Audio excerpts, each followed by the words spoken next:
जहाँ तक मन पहुँचता है, जहाँ तक बुद्धि पहुँचता है, जहाँ तक इंद्रियां पहुँचती हैं, वहाँ तक माया है। और आपको जो ज्ञान दिया जाता है वहाँ माया की पहचान नहीं। इसलिए जब आप वहाँ पर स्थिर होना सीख जाएंगे तब तो माया और काल से बच पाएंगे। अन्यथा भगवान शंकर ने पार्वती को समझाया कि पार्वती, ये चार जो रास्ते हैं ये माया से परे हैं, और इससे अगर हट गया जीव तो माया और काल के चंगुल में आ जाएगा, और उद्धार के लिए इसके सिवा दूसरा कोई मार्ग नहीं।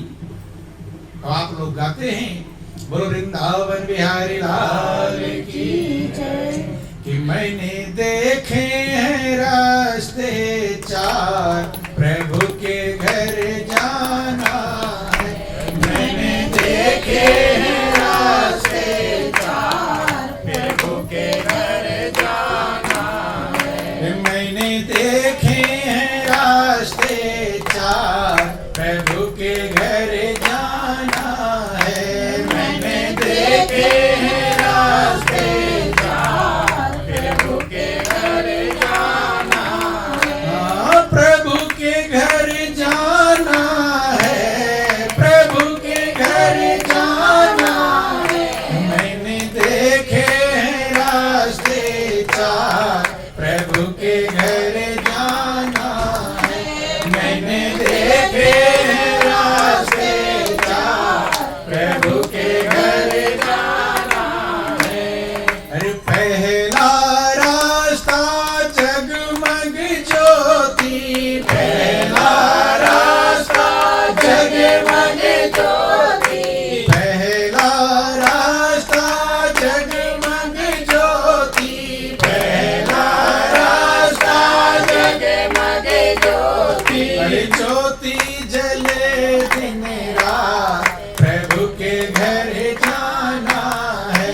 अरे ज्योति जले दिन रात, प्रभु के घर जाना है। मैंने देखे हैं रास्ते चार, प्रभु के घर जाना है। मैंने देखे हैं रास्ते चार, प्रभु के घर जाना है। यही चारों रास्ते रामायण बतलाता है। कौन बतलाता है? रामायण, गीता, भागवत। सभी इसी रास्ते पर चलकर मंजिल को पाए जो भी बंधन से छूट पाए। बंधु, रामायण में उसे वर्णन आया राम की भक्ति, कि राम भगति चिंतामणि सुंदर, और बसे गरुड़ जाके उरे अंतर। परम प्रकाश रूप दिन राती, और नहीं कछु चाहिए दिया घृत बाती। खुद परम प्रकाश रूप रहता है, उसे दिया घी बत्ती की जरूरत आपको वो परम प्रकाश लगाया गया है। न दीपक चाहिए, न घी चाहिए, न बत्ती। वहीं पर माया की पहचान नहीं है। भगवान कृष्ण कहते मेरा परम धाम कौन सा है? ध्यान देना, भगवान के धाम सब जाना चाहते हैं। अगर पूछते हैं लोगों से भगवान कृष्ण का धाम कौन सा है तो क्या बताएंगे? मथुरा, वृंदावन, गोकुल, ये सब बताएंगे। लेकिन अपने मर्जी से नहीं, भगवान क्या बता रहे हैं मेरा धाम कौन सा है। गीता अध्याय 15 श्लोक 6 में समझाते हैं कि मेरा धाम कौन सा है, कि न तद्भासयते सूर्यो न शशांको न पावका, यद गत्वा न निवर्तन्ते तद धाम परमं। कि हे अर्जुन, न तद्भासयते सूर्यो, जहां सूर्य की रोशनी नहीं पहुंचती।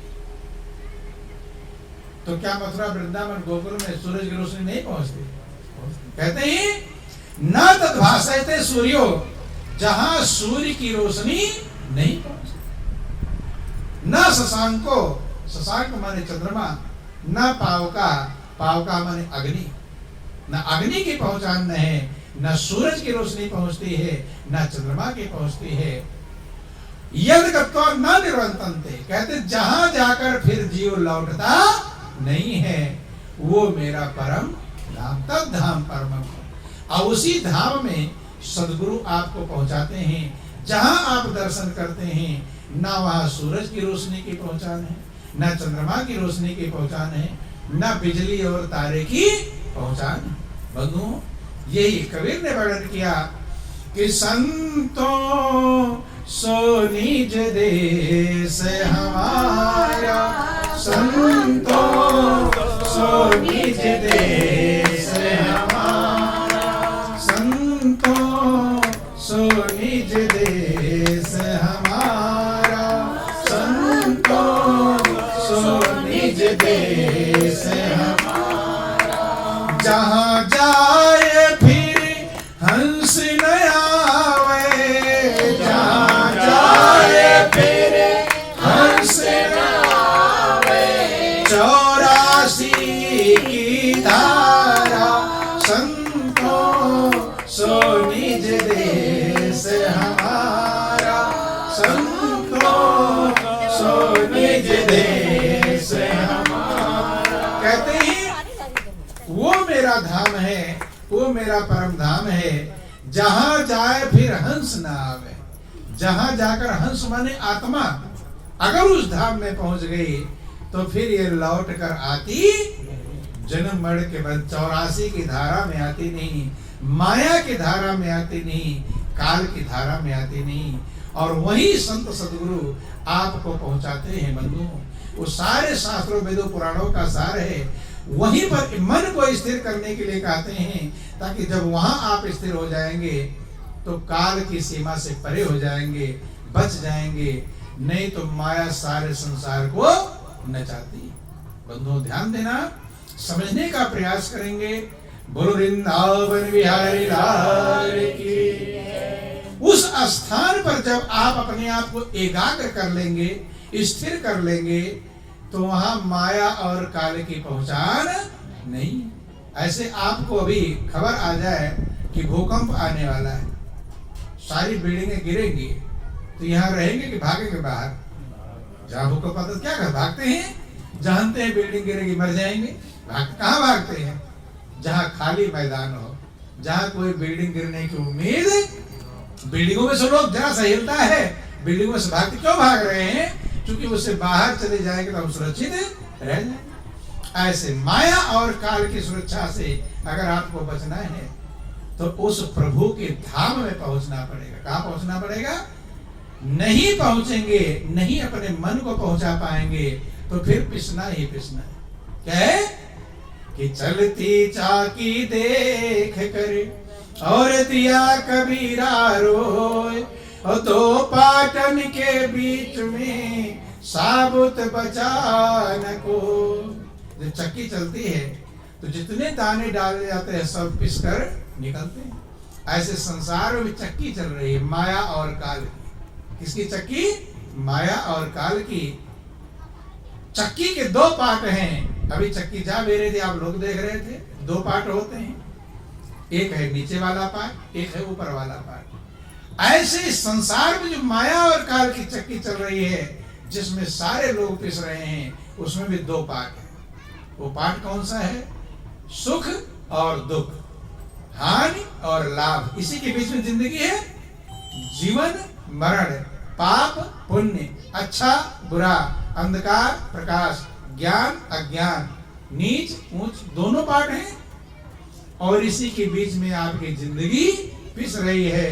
कभी थोड़ा सुख मिल जाता है, कभी दुख मिल जाता है, कभी हानि हो जाती है, कभी लाभ हो जाता है, कभी खुश हो जाते हैं, कभी बेचैन हो जाते हैं। चल रहा है यही, इसलिए पिस रहे हैं। लेकिन पिसने से अगर बचना है फिर क्या करना होगा? कि ठाड़ी चाकी देख कर गया कभी कबीरा खिल, और जो कीली से लगा रहे बाल न बांका जा। अगर पिसने से बचना है तो किसके पास पहुंचना पड़ेगा? कील के पास। सारे दाने पिस जाते हैं, लोग दाना कील के पास पहुंच जाता है। वो पिसता है, घूमता तो रहता है, लेकिन पिसता क्योंकि कील के पास सुरक्षा की जगह होती है। ध्यान देना, वहां सुरक्षा की जगह होती है। ऐसे परमात्मा ही कील है और सारा संसार में चक्की चल रही है। बंधुओं, अगर उस परमात्मा रूपी कील के पास जो पहुंच गया तब तो सुरक्षित बच पाएगा, नहीं तो पिसना ही पिसना है। इसलिए आप लोग कहानियां जो सुनते हैं, राजा महाराजा राजपाट को छोड़कर जंगलों में चले गए, जहां राजा के मखमली गद्दे थे, सिंहासन से नौकर थे, चाकर थे, रानियां थी, पटरानियां थी, धन के भंडार थे, खजाने थे, सब कुछ छोड़कर जंगल में चले गए। ना जाने वहां चटाई मिली होगी कि नहीं मिली होगी। तो क्या पागल थे क्या? पागल नहीं थे। वहां क्यों गए? गुरु के चरणों में क्यों गए? ताकि मैं परमात्मा रूपी कील के नजदीक पहुंच जाऊं, ताकि मेरा जीवन सुरक्षित हो जाए।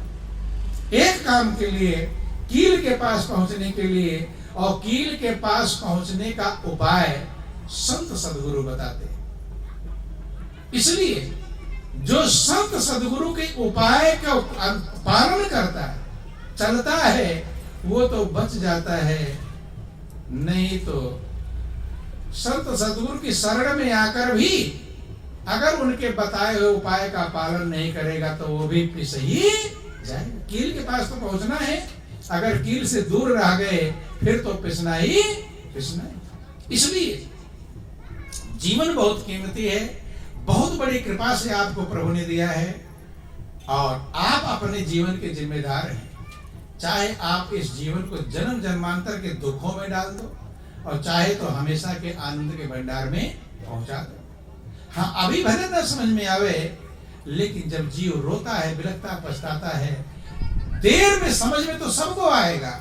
जो संत महापुरुष समझाते हैं, ये समझ में सबको आना ही आना है, लेकिन तब समझ में आता है जब समय खत्म हो जाता है।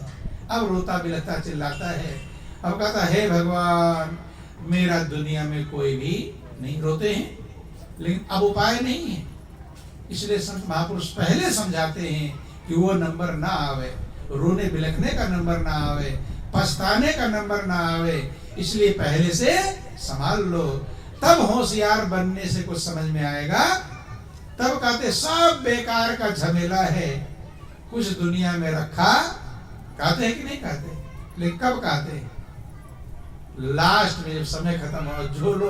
जो लोग फंसे नहीं वो दुनिया को ही कीमती समझते हैं। बंधु, जिन्होंने अनुभव कर लिया, प्रैक्टिकल कर लिया, वे कहते हैं सब बेकार का झमेला, बेकार का राग है। और जिन्होंने अभी अनुभव नहीं किया है वो दलदल में चले जा रहे हैं। जो दलदल में भी डूबे नहीं है वो सोच रहे बहुत आनंद मिलेगा, लेकिन जो डूबे उनसे तो अनुभव करके प्राप्त कर लो, सीखो, समझो। बूढ़े बुजुर्ग जो समझाते हैं वो जिंदगी भर सीख चुके हैं। हो सकता तुमसे ज्यादा होशियार हो अपने जीवन में, नहीं समझ में आएगा। सीखना चाहिए, समझना चाहिए।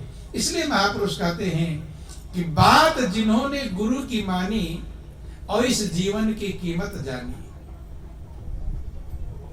बात अगर जिसने गुरु महाराज जी की मान लिया तो जिंदगी की कीमत को जान लिया, और जिसने गुरु की ना मानी वो माया और काल की मानी। दो चीजें हैं, एक दयाल और एक काल। एक है अंधकार और एक है प्रकाश। इन दोनों में ही आपको रहना है, चाहे अंधकार में रहो और चाहे प्रकाश में रहो। दयाल जो सदगुरु का रास्ता है वो प्रकाश का रास्ता है, और काल का रास्ता अज्ञानता और अंधकार का रास्ता है। अगर कोई उजाले से भागेगा तो कहां पहुंचेगा? अंधकार में ही पहुंचेगा। सत्य सदगुरु की नहीं मानेगा तो काल की आज्ञा में जाएगा, काल के बंधन में जाएगा। बहुत लोग कहते गुरु के पास क्या जाऊं, बंधन में बंधूंगा। अरे बंधन में तो पहले बंधे हुए हो। सदगुरु बंधन में बांधते नहीं, बंधन से छुड़ाते हैं। क्या करते हैं? छुड़ाते हैं। लेकिन लोग क्या सोचते हैं? अरे कौन बंधन में फंसेगा? फंसा हुआ, वही हमने कहा फंसा हुआ है, अब और क्या फंसेगा? नहीं समझ में? जाल में फंसा हो, क्या फंसेगा? संत सदगुरु के पास जाओगे तो जाल से छुड़ाने का उपाय बताइए। छोटा सा भजन है, फिर आप लोगों का टाइम हो गया। गुरु वृंदावन बिहारी लाल की जय। कि गुरु बिने कौन मिटावे भव दुख, गुरु बिने कौन मिटावे भव दुख, गुरु बिने कौन मिटावे रे।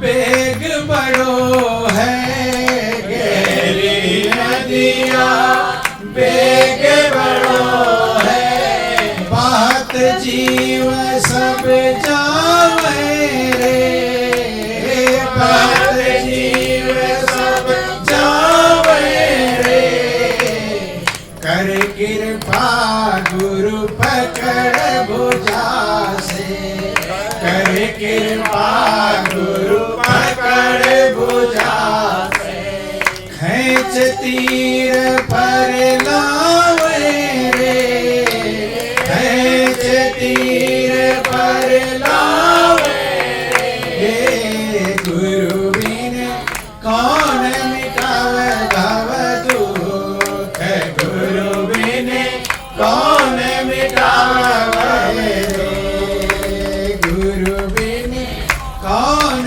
मिटावे भव दुख, गुरु बिन कौन मिटावे भव दुख। देखिए बंधुओं, इसका हमने प्रैक्टिकल किया है।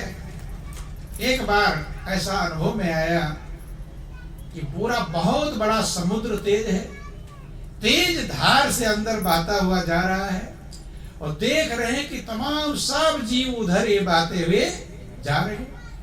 अब हमारे गुरु महाराज जी कहते कि देखो वो गया उसे पकड़ कर लाओ, वो गया उसे पकड़ कर लाओ। तो देख रहे हैं कि जिसके भाव भक्ति ज्यादा है वो ज्यादा दूर नहीं गया, वो नजदीक है, वो पकड़ में आ पा रहा है। जिसके अंदर भाव भक्ति नहीं है, जो भक्ति भजन नहीं कर, वो बहुत दूर इतनी स्पीड से चला जा रहा है कि उसको पकड़ना आसान काम नहीं। जा जाकर पकड़ कर लाए जा रहे हैं, लेकिन जो कम भाव वाले हैं, जिसके अंदर श्रद्धा नहीं है, उतनी अंदर समुद्र के अंदर चले गए। सर सबका दिखाई पड़ रहा है। क्या दिखाई पड़ रहा है? सर दिखाई पड़ रहा है, बहते हुए चले जा रहे हैं। पकड़ पकड़ कर कुछ ही मुश्किल से जो श्रद्धा भाव वाले भक्त थे वो तो पकड़ में आ गए, और जो कम श्रद्धा भाव थी वो बहते हुए, मुश्किल बहुत तेज धार थी। तो जो ब्रह्मानंद ने अपना अनुभव किया, ये आप भी अपना अनुभव कर सकते हैं बंधुओं। कहते कर कृपा गुरु पकड़ भुजा से, खींच तीर पर लावे, किनारे पर लाते हैं कि गुरु बिन कौन मिटावे भव दुख, गुरु बिन कौन मिटावे भव दुख, गुरु बिन कौन मिटावे रे, गुरु बिन कौन मिटावे रे। काम क्रोध मद लोभ सभी मिले, काम क्रोध मद लोभ सभी मिले, लूट लूट कर खावे रे, लूट लूट कर खावे रे। ज्ञान खड़ग दे कर कर माही, ज्ञान खड़ग दे कर कर माही, सबको मार भगावे रे, सबको मार भगावे रे। गुरु बिन कौन मिटावे भव दुख, गुरु बिन कौन मिटावे रे, गुरु बिन कौन मिटावे भव दुख, गुरु बिन कौन मिटावे भव दुख। गहरी नदिया बेग बड़ो है, गहरी नदिया बेग बड़ो है, बहुत जीव सब जावे रे, बहुत जीव सब जावे रे। कर कृपा गुरु पकड़ भुजा से, कर कृपा गुरु पकड़ भुजा से, खींच तीर पर लावे रे, खींच तीर पर लावे रे। गुरु बिन कौन मिटावे भव दुख, गुरु बिन कौन मिटावे रे, गुरु बिन कौन मिटावे भव दुख, गुरु बिन कौन मिटावे। जाना दूर रहने अधियारी, जाना दूर रहने अधियारी, गैला नजर न आवे, गैला नजर न आवे, ज्ञान प्रकाश हृदय में करके, ज्ञान प्रकाश हृदय में करके, तिमिर को दूर भगावे रे, तिमिर को दूर भगावे रे, गुरु बिन कौन मिटावे भव दुख, गुरु बिन कौन मिटावे रे, गुरु बिन कौन मिटावे भव दुख, गुरु बिन कौन मिटावे। जैसे रात का घनघोर अंधकार हो, आप रास्ता भटक जाए तो पहुंचना कहीं और पहुंच जाएंगे नहीं। कभी कभी आपके क्षेत्र में तो पठारों पर रास्ता भटक लोग रात भर ही भटकते रहते नहीं, सुबेरा होता था तब सही रास्ता समझ में, क्योंकि अंधकार में सही रास्ता नहीं समझ में आता। ऐसे संसार में अज्ञानता का जो अंधकार है उसमें सही रास्ता समझ में आता। ज्ञान का प्रकाश देकर गुरु महाराज जी सही रास्ते को दिखाते हैं, लेकिन वो रास्ता पर हम सब चल पाएंगे जब गुरु की कृपा हो। क्या होगी गुरु की? कि तन मन धन सब अर्पण करके, तन मन धन सब अर्पण करके, जो गुरुदेव रिझावे रे, जो गुरुदेव रिझावे रे, ब्रह्मानंद भव सागर दुस्तर, ब्रह्मानंद भव सागर दुस्तर, सो सहजे तर जावे रे, सो सहजे तर जावे रे, गुरु बिन कौन मिटावे भव दुख, गुरु बिन कौन मिटावे रे, गुरु बिन कौन मिटावे भव दुख, गुरु बिन कौन मिटावे रे। गुरु को उसी को पार करने में सुविधा होती जो उनकी आज्ञा पर चलता है, वचन के अनुसार चलता है। जैसे कभी कभी छप्पर लोग उठाते थे, क्या उठाते थे? छप्पर। तो 10 लोग उठा रहे हो कि नीचे खींचे उठ जाएगा, उठने वाला। ऐसे गुरु महाराज इधर ले जाना चाहते, अगर उधर आप भी हिम्मत करेंगे, मेहनत करेंगे तो आसानी से चले जाएंगे, लेकिन अगर आप उल्टा चलेंगे तो ले जाना आसान काम नहीं है। इसीलिए रामायण में गुरु बिन भवनिधि तरे न कोई, और जो बिरंची शंकर सम कोई। इस अपार भव सागर को चाहे कोई ब्रह्मा के समान हो जाए, शंकर के समान हो जाए, लेकिन गुरु के बिना भव सागर पार नहीं हो सकता। इसलिए जीवन बहुत कीमती है, अनमोल है। जो ज्ञान आप लोगों को मिला हुआ है उसका प्रतिदिन अभ्यास करें, उसमें अपने मन को स्थिर करें, वही कील है, वहां स्थिर हो जाएंगे तो सुरक्षा हो पाएगी। नहीं तो माया और काल में सारा संसार पिसता जा रहा है। संभलने का प्रयास करें। ना जाने कितने युगों के बाद मौका मिला है, और ये मौका चूक जाएगा कि लख 84 भ्रम कर पोपे अटका आए, और अब की पासा ना पड़ा तो फिर 84 जाए। और एक बार 84 भोगने में 7 वेद पुराण कहते हैं 3.5 करोड़ वर्ष का समय लगता है। भोगते भोगते आत्मा दुख उठाती, कभी पेड़ बनेंगे, कभी कीड़े मकोड़े बनेंगे, कभी सांप बिच्छू बनेंगे। इसलिए अपनी आत्मा के शत्रु ना बने, हितैषी बन जाएं। कि 84 में मत भटकाओ अपनी प्यारी जान को। जो आपकी जान, आपकी आत्मा बहुत प्यारी है, इससे प्यारा कुछ भी नहीं है। उसका कल्याण करो, उसका उद्धार करो, यही जीवन का सार है। इन्हीं चंद शब्दों के साथ बोलिए प्रेम से गुरुदेव महाराज की जय। श्री सच्चिदानंद भगवान की